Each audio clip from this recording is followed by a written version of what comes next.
kai kana ganin shi shehin wadda ake cewa waliyin shi ma ɗakinsa akwai net na sauro.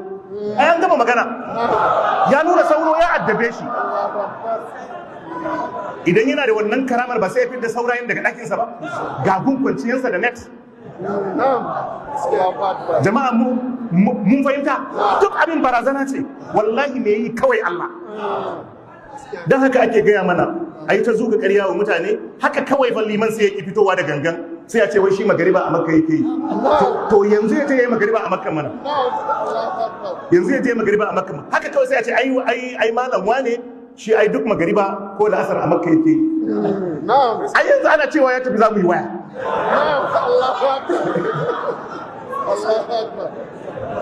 Kana ganin duk inda zai je da konvoy da jami'an tsaro, kai kuma ka ce za ka kira shi?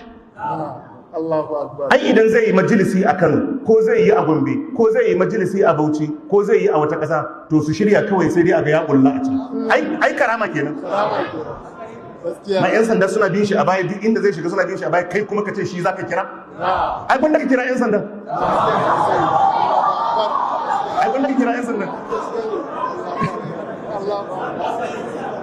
Juya maka tunani kawai ake yi. Wallahi mai iko a kanka, wallahi Allah ne kawai.